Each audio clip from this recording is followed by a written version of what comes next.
బాగానే ఎక్స్ట్రా తింటున్నారా? ధర్మేంద్ర ప్రధాన్ రిజిగ్నేషన్ కావాలని చెప్పి ఆయన రోడ్డు మీదకి ఎక్కి ప్రొటెస్ట్లు చేస్తారు. లిటరలీ చాలా ఇంప్రెసివ్ కదా. అతనికి పవర్ లేకపోయినా కూడా, అంటే ఇప్పుడు వాళ్ళ పార్టీ పవర్లో లేకపోయినా కూడా ఆయన రోడ్డుకి ఎక్కి ప్రొటెస్ట్ చేసే అవసరం ఏందండి? మన కోసం కాకపోతే ఇంకెవరి కోసం చేస్తున్నారండి? ఒక్కసారి ఆలోచించండి. మళ్ళీ వాళ్ళ పార్టీ కానీ మన తెలంగాణకు తిరిగి వస్తే ఆ వైభోగం ఎట్లుంటుందో ఒకసారి ఊహించుకోండి. చాలా డప్పు కొడుతున్నా కదా రియాలిటీ కొద్దాం.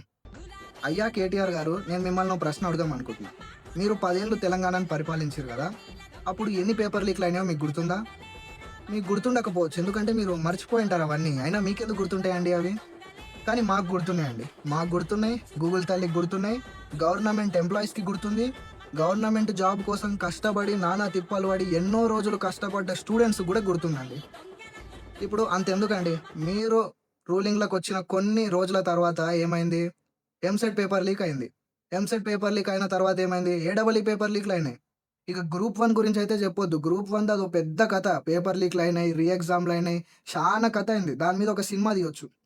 అంతెందుకు, గ్రూప్ 2 టైంలో నోటిఫికేషన్‌ల విషయంపై ఒక అమ్మాయి సూసైడ్ చేసుకుంటే, మన కేటీఆర్ గారు, ది గ్రేట్ ఐటీ మినిస్టర్ మన కేటీఆర్ గారు ఏం మాట్లాడిర్రండి న్యూస్ ఛానల్‌ల? ఆ అమ్మాయి అసలు అప్లై చేసుకోలేదు, అసలు ఇదేంది అన్నట్లు తీసి పడేసేటట్లు మాట్లాడిర్రండి. చెప్తున్నారు అమ్మాయి ప్రేమ వైఫల్యం వల్ల చనిపోయిందని చెప్తున్నారు. దీనివల్ల ఈ కంగారులో ప్రతిపక్షాలు రావడం, ముందే ప్రభుత్వం మీద బట్టగాలు చేసి ఇది ప్రభుత్వ హత్య అని కేసీఆర్ గారిని బదనాం చేయాలని చెప్పి ఒక ప్రయత్నాల భాగంగా వాళ్ళు హడావుడు చేశారు. రేపు తెల్లారొచ్చి పోలీసులు అది కాదు అన్నారు. నెక్స్ట్ ఏమవుతుంది? ఇది తప్పండి, మీరు అనవసరంగా పోలీసులు బుకాయిస్తున్నారు అంటారు. పోలీసు కూడా ఊరికి ఎందుకు చెప్తుందండి? వాళ్ళకి ఏమొస్తుంది? ఎలక్షన్ కమిషన్ అధీనంలో ఉన్నారు వాళ్ళు. మాకు తొత్తులుగానో మాకు లేకపోతే మాకు అనుకూలంగానో వ్యవహరించాల్సిన పరిస్థితి వాళ్ళకి లేదు కదా.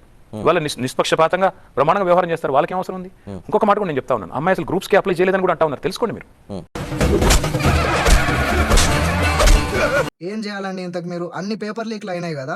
అన్ని పేపర్ లీక్లు అయినప్పుడు సబితా ఇంద్రారెడ్డి గారు రిజైన్ చేసిరా?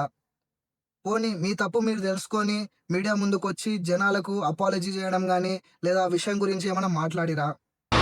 ఊరందరికీ నీతులు చెప్తావు, నువ్వు తప్పులు చేస్తావు. కానీ మీరు మాత్రం ధర్మేంద్ర ప్రధాన్ని రిజైన్ చేయమని అడుగుతున్నారు చూడు. లైఫ్ లో ఈ మాత్రం కాన్ఫిడెన్స్ ఉండాలి. ఎట్లా అంటే, మనకి ఎన్ని బొక్కలున్నా పర్లేదు కానీ పక్కన బొక్కలు లెక్క పెట్టాలి.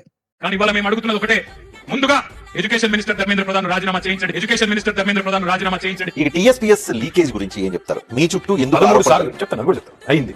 ఇప్పుడు మీరు మాట్లాడితే ఏమంటారు? ఐటీ మంత్రి రాజీనామా చేయాలంటారు. గుజరాత్ లో 13 సార్లు పేపర్ లీక్ అయితే ఏ మంత్రి రాజీనామా చేశాడు? ఐటీ మంత్రి చేశాడా? ముఖ్యమంత్రి చేశాడా? మీ దాంట్లోనే ఇన్ని బొక్కలు ఉన్నాయి. మన పరిపాలననే ఇన్ని బొక్కలు ఉన్నాయి. పక్కుల బొక్కలు లెక్క పెట్టడం ఇంత కరెక్టేనా అండి?